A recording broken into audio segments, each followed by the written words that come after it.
नमस्कार, तुम्ही पाहताय महाराष्ट्र न्यूज। आताच एक महत्त्वाची बातमी समोर येते, पाहूयात। कारखान्याने एकरकमी FRP द्यावी यासाठी स्वाभिमानी शेतकरी संघटना आता चांगलीच आक्रमक झालेली पाहायला मिळते। कारखान्याने एकरकमी FRP देणे बंधनकारक असताना जिल्ह्यातील मंत्री व कारखाना सम्राट स्वतःची मनमानी करतायत, असं मत स्वाभिमानी शेतकरी संघटनेचे नेते राजू शेट्टी यांनी आज सातारा येथे पार पडलेल्या आंदोलनात व्यक्त केलं आहे। आमच्या मागण्या मान्य न झाल्यास 5 तारखेच्या आंदोलनात उसाचे दांडके काढावे लागणार व शेतकरी संघटना स्टाईल आंदोलन आक्रमक करणार असा इशारा राजू शेट्टी यांनी यावेळी दिला आहे। पोलीस प्रशासनाने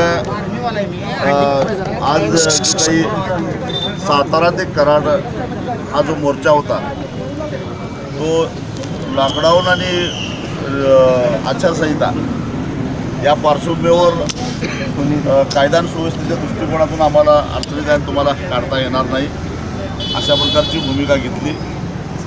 त्याचबरोबर पोलिसांच्या मध्यस्थीनं जिल्हाधिकाऱ्यांनी येत्या 5 तारखेला म्हणजे 5 डिसेंबरला या वेगवेगळ्या मागण्या आहेत, त्या मागण्यांच्या संदर्भामध्ये एक बैठक लावली आहे। विशेषतः सातारा जिल्ह्यातल्या साखर कारखान्यांनी अद्यापी एक रकमी FRP देण्यासंदर्भामध्ये कुठलंही वक्तव्य केलेलं नाही आहे। साखर कारखाने तरी चालू आहेत।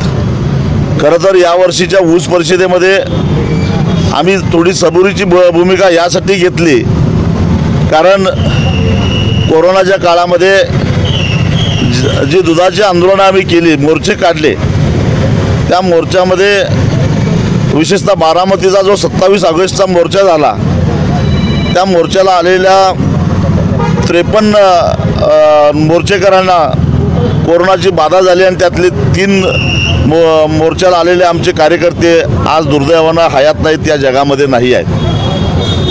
म्हणजे या कोरोनाचा फटका आंदोलन करणाऱ्यांना यापूर्वी बसला म्हणून आम्ही ऊस परिषदसुद्धा ऑनलाईन घेतली आणि त्यावेळी अशी भूमिका घेतली की आम्हाला आंदोलन करण्याची वेळ सरकारनं आणि कारखानदारांनी आणू नये। जो कायदा आहे तो त्या कायद्याप्रमाणे एक रकमी FRP विनाकपात द्यावी आणि 200 रुपये सीझन संपल्यानंतर द्यावी अशी सबुरीची भूमिका घेतल्यानंतरसुद्धा केवळ कोल्हापूर जिल्ह्यातल्या आणि सांगली जिल्ह्यातल्या अशा जवळपास 55 साखर कारखान्यांनी ही भूमिका मान्य केली। सातारा जिल्ह्यातल्या सुद्धा एका कारखान्यानं त्या पद्धतीनं एक रकमी FRP देण्याचं मान्य केलं, परंतु बाकीच्या कारखान्यांनी मात्र अजूनही आपली भूमिका स्पष्ट केलेली नाही आणि म्हणूनच आजचा हा आमचाच मोर्चा होता। खरं तर या मोर्चापाठीमागे उद्देश हा होता, 25 तारखेला स्वर्गीय यशवंतराव चव्हाण यांची पुण्यतिथी आहे। महाराष्ट्रातले सगळे बडे नेते त्यांना आदरांजली वाहण्यासाठी, त्यांचे आशीर्वाद घेण्यासाठी कराडला प्रीतिसंगमावर येत आहेत, पण या सातारा जिल्ह्यातल्या शेतकऱ्यांची अवस्था काय आहे हे त्यांना कळावं आणि म्हणून आम्ही गांधी मार्गानं पायी आत्मक्लेश करत हा मोर्चा काढायचं ठरवलेलं होतं। पोलिसांनी अशी भूमिका घेतली की 25 तारखेला त्या ठिकाणी तुम्हाला आम्ही या आलेल्या नेत्यांच्या बरोबर चर्चा करायला संधी उपलब्ध करून देऊ, परंतु लॉकडाऊनच्या काळामध्ये अशा पद्धतीनं पायी चालत जाणं, गर्दी गोळा करणं हे शेतकऱ्यांच्या दृष्टीनं सुद्धा, सामान्य माणसाच्या दृष्टीनं सुद्धा जीवघेणं ठरू शकतं, तेव्हा ते करू नका अशी विनंती केल्यानंतर आम्ही ती मान्य केली। 25 तारखेला आमचं निवेदन सगळ्याच नेत्यांना दिलं जाईल। 5 तारखेच्या बैठकीमध्ये काय होतं ते आम्ही बघू, पण 5 तारखेच्या बैठकीमध्ये जर का निर्णय लागला नाही तर मी आजच या ठिकाणी इशारा देतो, कराड ही पुढची रणभूमी ठरणार आहे। मला माहिती आहे की सातारा जिल्ह्यातल्या शेतकरी अजूनही या माजलेल्या साखर सम्राटांच्या दबावाखाली कुठेतरी दबलेला आहे, पण एक लक्षात ठेवा, सांगली कोल्हापूरचा शेतकरी आता रिकामा आहे, तो आपल्या शेजारच्या जिल्ह्यातल्या भावाच्या मत्तीसाठी कराडला आल्याशिवाय राहणार नाही। आणि ज्या पद्धतीनं 2013 साली कराडला रणसंग्राम केला आणि शेतकऱ्यांना न्याय मिळवून दिला, त्याची पुनरावृत्ती झाल्याशिवाय राहणार नाही। सहकार मंत्री बाळासाहेब पाटलांनी लक्षात ठेवावं. कराडमध्ये आम्ही येऊ नये असं वाटत असेल तर त्यांनी तातडीनं आदेश द्यावा. सातारा जिल्ह्यातल्या साखर कारखान्यांनी एक रकमी FRP देण्याच्या संदर्भात मला वाईट या गोष्टीचं वाटतंय की ज्या स्वर्गीय यशवंतराव चव्हाणांनी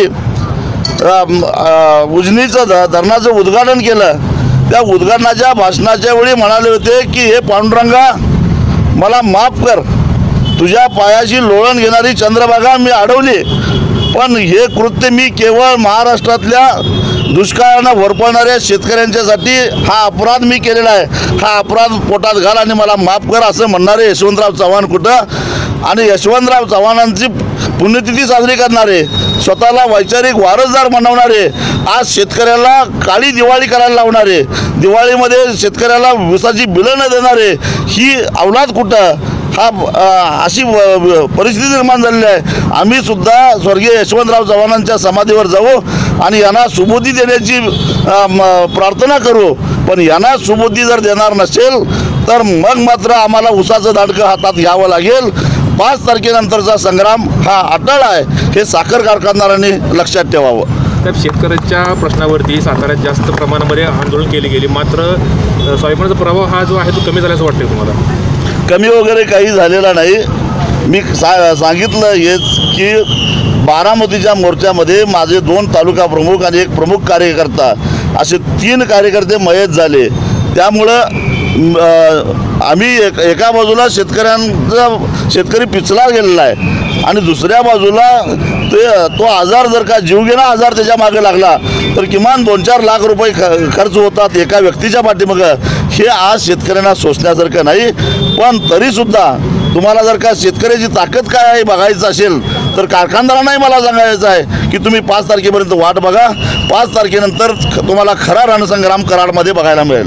वीज कारखान्याच्या विरोधात देखील तुमचे जे अध्यक्ष आहेत किंवा कार्यकर्ते आहेत त्यांना 17 दिवस थांबावं बसावं लागलं त्यांच्या दारामध्ये, ह्याची दखल तुम्ही घेतली त्यावेळेला? हो, निश्चितच घेतलेली होती. त्यावेळी मी हॉस्पिटलमध्ये होतो, परंतु सातत्यानं मी त्यांची माहिती घेत होतो आणि हा खरा राग, हा सगळाच राग कराडच्या आंदोलनामध्ये निघणार आहे. ठीक आहे.